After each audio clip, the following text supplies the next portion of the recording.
Imagine this. A man is standing on a rickety dock in one of the most dangerous places on the planet. He's not a soldier, he's not an oil worker, he's not a spy. He's a soccer scout. And he's in a staring contest with a local militant who's got a missing front tooth and a pretty scary reputation. The story of how he got there, well, it's one of the wildest, most ambitious, and controversial experiments in the history of sports. So let's set the scene. It's the summer of 2007, and we're deep in Nigeria's Niger Delta. This is a place known way more for conflict and kidnappings over oil than for, its scenic beauty. The man is Joseph Colomer, and if you follow soccer at all, that name means something. This is the guy who, when he was youth director at FC Barcelona, spotted the magic in a quiet, shaggy-haired kid from Argentina named Lionel Messi. He helped make him a star. Colomer doesn't just find talent, he finds legends. But what he doesn't know a thing about is Nigerian militants. Colomer is so far out of his element, it's not even funny. He's just standing there in his usual uniform, a t-shirt and shorts, and he's a total spectacle. Everyone is staring at him. And the militant, a guy named Clemente Camboye, claims he's there to protect him. Colomer's own security guys have been told to stay back. So to get where he's going, he has to climb into this tiny, beat-up motorboat for an hour-long ride through a maze of creeks controlled by armed gangs. And his only company? This very unsettling new escort. So, you have to ask yourself, right? What on earth is he after? He's not looking for oil, or diamonds, or any of the stuff that's drawn outsiders to this continent for centuries. No, he's hunting for something way more elusive, something he believes is Africa's greatest untapped resource, the raw human talent that could one day take over the world's biggest sport. And here's the crazy part. That single, terrifying boat ride? It was just one tiny moment in a mission so huge, it's almost impossible to believe. It was all part of what might just be the biggest, most audacious talent search in the history of sports. Seriously, the scale is just hard to wrap your head around. Colomer was the global director for this program called Football Dreams. And the mission was simple on paper, but just astronomically difficult in real life. Scour the entire globe, find the next generation of soccer superstars, and do it on a scale that nobody had ever tried before. Just to give you a taste of the scale we're talking about, in the very first year, 2007, Colomer and his team held open tryouts for 400,000 boys. No, that's not a typo. 400,000 kids in 1 year. That's enough people to fill the largest football stadium in the world more than 3 times over. And that was just the beginning. Those 400,000 kids, they were scouted across 7 different African countries. I mean, can you even imagine the logistics? Setting up trials in these remote villages and crowded city slums, trying to evaluate tens of thousands of players at a time, looking for that one little spark of genius in a massive sea of hopeful faces. They were casting the widest net you can possibly imagine. But they were just getting warmed up. Over the next decade, Football Dreams went way beyond Africa, into Latin America and Asia. And the final number of kids who tried out? Over 5 million. 5 million children. It's a number so big, it almost doesn't feel real. This wasn't just a talent search. It was like a global census of hope. So here's the crucial thing to understand. The odds of actually being chosen were basically 0. Each year, only a tiny handful of boys would get picked from the hundreds of thousands who showed up. This wasn't just elite. It was statistically miraculous. Forget getting into Harvard. This was like winning the lottery, but with way worse odds. It was a ticket to a completely different universe. And this right here is the heart of the story. The unbelievable, almost surreal contrast between where these boys were coming from and where a very select few were going. So who was paying for this whole thing? It wasn't a famous club like Real Madrid or Manchester United. It was an entire nation. The tiny, gas-rich state of Qatar. They were pumping hundreds of millions of dollars into this search. And believe me, it wasn't just charity.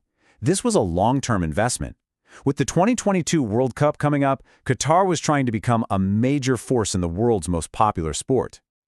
For the millions of kids who showed up to these tryouts, this was their reality. Soccer wasn't played on some pristine green grass field. It was played anywhere you could find a patch of open ground. The game was an escape, and they played it with this incredible passion, often with a ball made from nothing more than a bunch of plastic bags tied together with string. Their skill was born in the toughest, most creative conditions you can imagine. To make this huge story feel real, let's zoom in on one of those boys.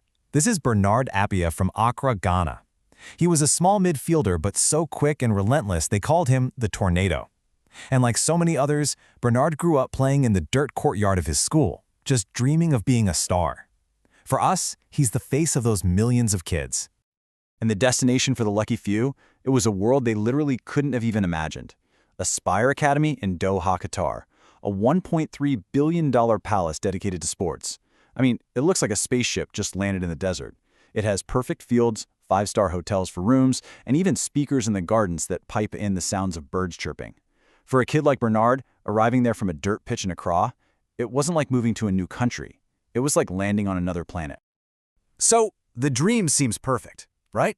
A golden ticket from poverty straight to paradise, all paid for by a wealthy nation looking to do some good. But, you know there's a but coming. Behind this incredible humanitarian-sounding project, there was a darker, much more complicated reality lurking. A secret that threatened to blow the whole thing up. As the program got more and more attention, people started asking some tough questions. Was this project really for the good of these boys, or was it something else entirely? Was Qatar, one of the richest nations on Earth, basically just stripping developing countries of their most valuable resource, their talent, for its own future glory? Was this a real opportunity, or was it just a new kind of exploitation? And the controversy really came to a head around one of the dirtiest little secrets in youth soccer: age cheating. It's something everyone in the sport knows about. Players, a lot of times with help from coaches or even their own families, get fake birth certificates to say they're younger than they really are. Think about it. A 16-year-old playing against 13-year-olds has a massive physical advantage. It makes them look like a prodigy, it messes up every evaluation, and just poisons the whole system. And this exact problem hit the Football Dreams program hard. Take Diawandu Don. He was a star defender from Senegal, one of the Academy's absolute best players. In 2011, he was captaining his country's under-17 national team, but right before a big tournament, he had to get this new FIFA-mandated MRI wrist scan to prove his age, and the result was a bombshell. The scan showed his bone plates had fused, meaning there was a 99% chance he was older than 17. He was immediately kicked off the team. The program's star player was publicly shamed. The age scandal cast this really dark shadow over the whole project, but it also shows you just how desperate everyone is to succeed. I mean, when the odds are that stacked against you, the temptation to bend the rules becomes huge. Because for every single one of those 5 million kids, chasing the dream meant facing a brutal, almost impossible reality. You see, the entire global soccer industry is built on a foundation of failure. Studies of even the best academies in Europe show that only about 1% of the thousands of kids who get into the system will ever actually make a living from soccer. 1%. For every superstar you see on TV, there are 99 others whose dreams have been completely crushed, usually before they even turn 20. Which makes this timeline just unbelievable.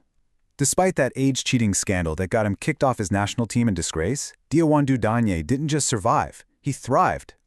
After years at the academy, he moved to a club in Belgium that Aspire had bought specifically as a pathway for its players. And then, in 2014, he got the call.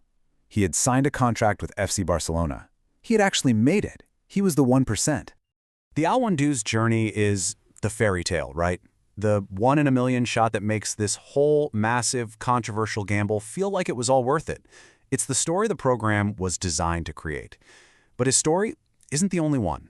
What about all the other kids? What about Bernard, the tornado from Accra? Bernard the Tornado Appiah, the first kid we met, he represents the other 99%.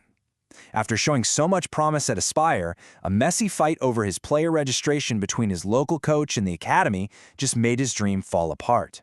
He eventually ended up right back where he started, on a dusty field in Accra, his incredible talent just slowly fading away. He became just another face in a crowd of millions, hoping for a second chance that was never going to come. And what about the big experiment itself? Well, in 2016, after a decade of searching and spending way over $100 million, Qatar quietly shut down the global scouting part of Football Dreams. The massive, globe-spanning search for the next Messi, it was over, almost as suddenly as it had started. And so, we're left with this question. Look, the program undeniably changed lives. Diawandu made it to Barcelona. Other guys earned enough money to build new houses for their families. But for every one of those successes, there are thousands of stories like Bernard's. So is that 1 in a million shot at glory worth the almost certainty of heartbreak for everyone else? So was this a story of opportunity, or was it a story of exploitation? It's a really tough question with no easy answer. We genuinely love to hear what you think, so drop your take in the comments below. And if this story got you thinking, do us a favor and hit that like button, and be sure to subscribe for more deep dives into the stories behind the headlines.